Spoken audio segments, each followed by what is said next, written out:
शांताकारं भुजंगशयनं पद्मनाभं सुरेशं विश्वाधारं गगनसदृशं मेघवर्णं शुभांगं लक्ष्मीकान्तं कमलनयनं योगिभिध्यानगम्यं वन्दे विष्णुभवभयहरं सर्वलोकैकनाथं।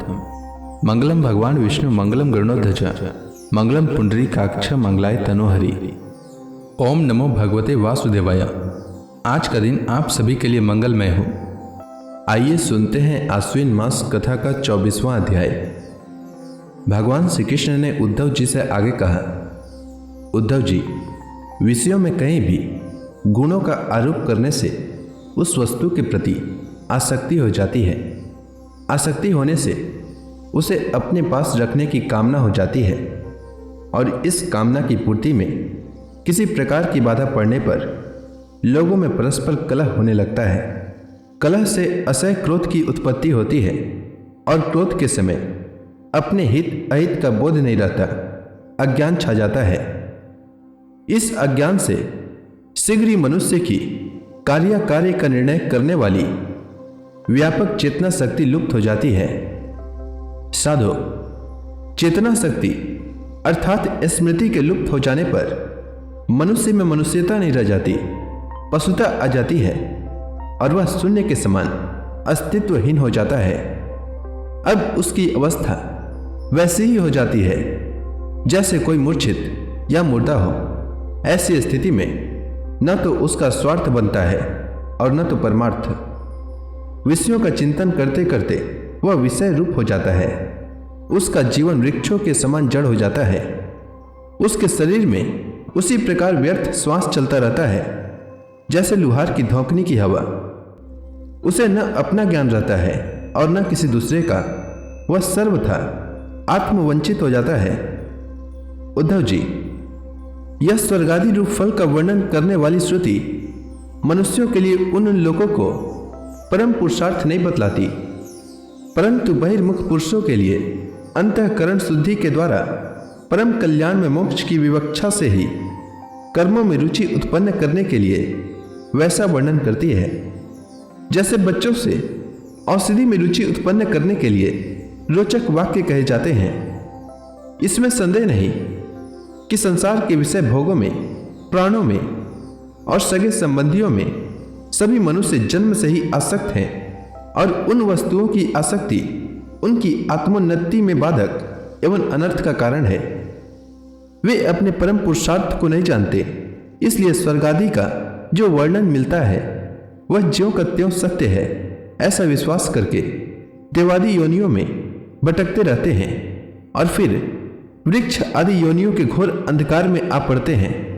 ऐसी अवस्था में कोई भी विद्वान अथवा वेद फिर से उन्हें उन्हीं विषयों में क्यों प्रवृत्त करेगा। दुर्बुद्धि लोग वेदों का यह अभिप्राय न समझकर कर्माशक्तिवश पुष्पों के समान स्वर्गादि लोकों का वर्णन देखते हैं और उन्हीं को परम फल मानकर भटक जाते हैं। परंतु वेद वेता लोग श्रुतियों का ऐसे तात्पर्य नहीं बतलाते।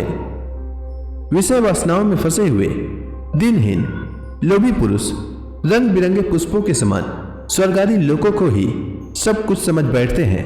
अग्नि के द्वारा सिद्ध होने वाले यज्ञ यज्ञादि कर्मों में ही मुग्ध हो जाते हैं। उन्हें अंत में देवलोक, पितृलोक आदि की ही प्राप्ति होती है।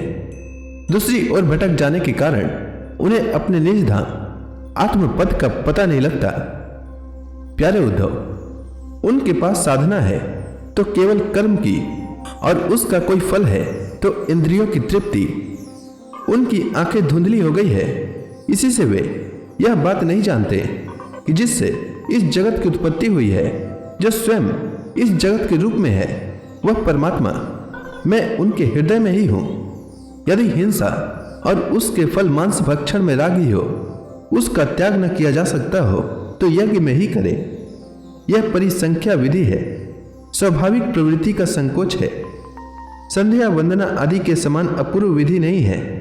इस प्रकार मेरे परोक्ष अभिप्राय को न जानकर विषय लोलुप पुरुष हिंसा का खिलवाड़ खेलते हैं और दुष्टावश अपनी इंद्रियों की तृप्ति के लिए वध किए हुए पशुओं के मांस से यज्ञ करके देवता, पितर तथा भूतपतियों के यजन का ढोंग करते हैं।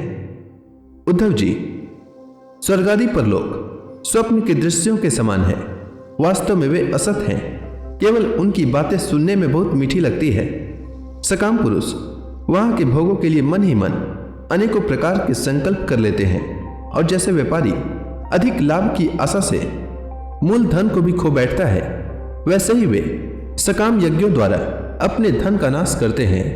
वे स्वयं रजोगुण, सत्वगुण या तमोगुण में स्थित रहते हैं और रजोगुणी, सत्वगुणी अथवा तमोगुणी इंद्रादि देवताओं की उपासना करते हैं। वे उन्हीं सामग्रियों से उतने ही परिश्रम से मेरी पूजा नहीं करते।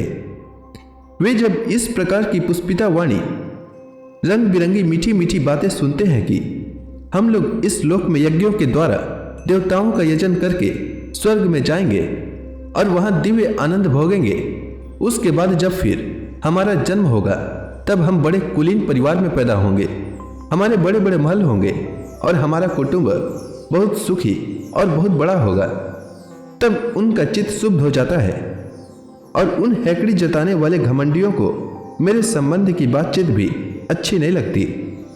उद्धव जी, वेदों में 3 कांड हैं, कर्म, उपासना और ज्ञान।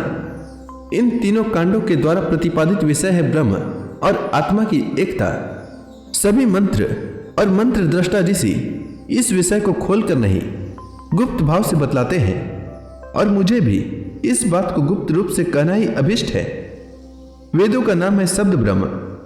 वे मेरी मूर्ति है, इसी से उनका रहस्य समझना अत्यंत कठिन है। वह शब्द ब्रह्म परा, पश्यंती और मध्यमा वाणी के रूप में प्राण, मन और इंद्रियमय है। समुद्र के समान सीमा रहित और गहरा है, उसकी था लगाना अत्यंत कठिन है। उद्धव, मैं अनंत शक्ति संपन्न एवं स्वयं अनंत ब्रह्म हूं। मैंने ही वेदवाणी का विस्तार किया है। जैसे कमल नाग में पतला सा सूत होता है, वैसे ही वह वेदवाणी प्राणियों के अंतःकरण में अनाहत नाग के रूप में प्रकट होती है। भगवान हिरण्यगर्भ स्वयं वेद मूर्ति एवं अमृतमय है। उनकी उपाधि है प्राण, और स्वयं अनाहत शब्द के द्वारा ही उनकी अभिव्यक्ति हुई है। जैसे मकड़ी अपने हृदय से मुख द्वारा ज्वाला उगलती और फिर निगल लेती है, वैसे ही वे स्पर्श आदि वर्णों का संकल्प करने वाले मन रूप निमित्त कारण के द्वारा हृदयाकाश से अनंत अपार अनेकों मार्गों वाली वैखरी रूप वेदवाणी को स्वयं ही प्रकट करते हैं और फिर उसे अपने में लीन कर लेते हैं। वह वाणी हृदयगत सूक्ष्म ओंकार के द्वारा अभिव्यक्त स्पर्श, स्वर, उष्मा और अंतस्थ इन वर्णों से विभूषित है। उसमें ऐसे छंद हैं जिनमें उत्तरोत्तर 4-4 वर्ण बढ़ते जाते हैं, और उनके द्वारा विचित्र भाषा के रूप में वह विस्तृत हुई है। वह वेदवाणी कर्म कांड में क्या विधान करती है, उपासना कांड में किन देवताओं का वर्णन करती है, और ज्ञान कांड में किन प्रतीतियों का अनुवाद करके उनमें अनेकों प्रकार के विकल्प करती है। इन बातों को, इस संबंध में श्रुति के रहस्य को मेरे अतिरिक्त और कोई नहीं जानता। मैं तुम्हें स्पष्ट बतला देता हूं। सभी श्रुतियां कर्म कांड में मेरा ही विधान करती है, उपासना कांड में उपास्य देवताओं के रूप में वे मेरा ही वर्णन करती है, और ज्ञान कांड में आकाश आदि के रूप से मुझ में ही अन्य वस्तुओं का आरोप करके उनका निषेध कर देती है। संपूर्ण श्रुतियों का बस इतना ही तात्पर्य है कि वे मेरा आश्रय लेकर मुझ में भेद का आरोप करती है, माया मात्र कहकर उसका अनुवाद करती है, और अंत में सबका निषेध करके मुझ में ही शांत हो जाती है, और केवल अधिष्ठान रूप से मैं ही शेष रह जाता हूं। तो इसी के साथ आज का यह अध्याय समाप्त हुआ। इसके आगे की कथा मैं कल के अध्याय में सुनाऊंगा। तब तक के लिए भगवान हरि का नाम लेते रहें।